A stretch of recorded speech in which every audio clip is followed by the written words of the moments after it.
Di riwayat Bukhari dan Muslim, Aisyah pernah berkata, "Fama ra'aitu Rasulullah istakmala siyama syahrin ila Ramadan, wa ma ra'aitu aktsara siyaman minhu fi Sya'ban."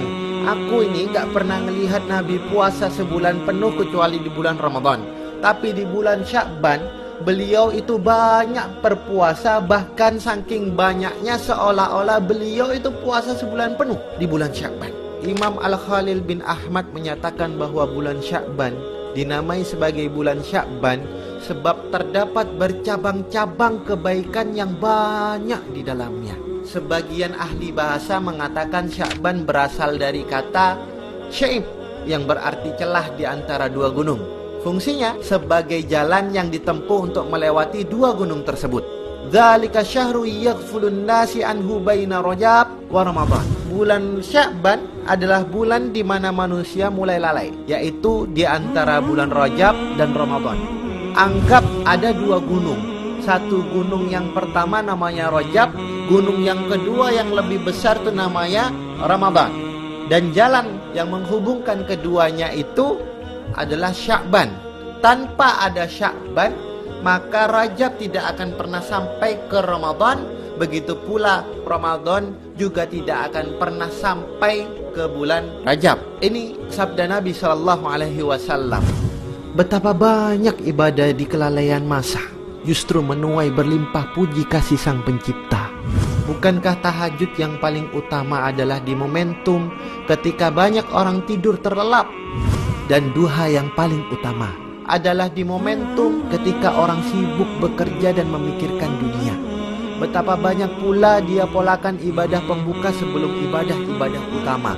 Wudu sebelum sholat, rawatib sebelum yang wajib, juga ihram sebelum haji dan umrah, sahur sebelum saum, pun ta'awud sebelum tilawatul Quran.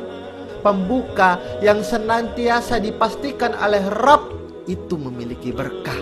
Begitulah Sya'ban sebelum Ramadan.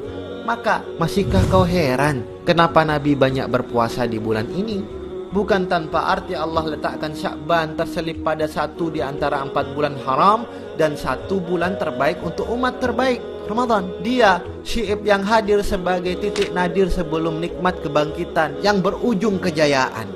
Kelak kita akan dapati fase syiib di perjalanan kenabian, sirah nabawi. Tatkala Rasulullah SAW, sahabat, kerabatnya, keluarganya dan orang-orang yang membela Nabi itu diboikot selama 3 tahun oleh para durjana kafir Quraisy sebagai ketetapan penguasa atas kesepakatan zalim.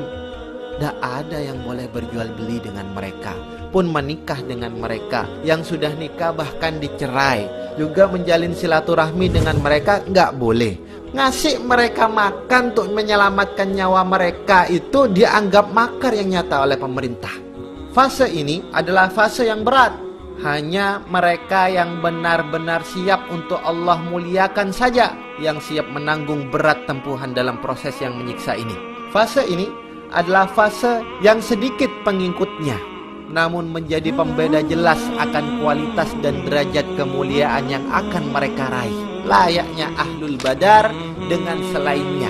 Memang berbeda antara mereka yang berjuang sejak pembuka dengan mereka yang turut berjuang setelah berjaya.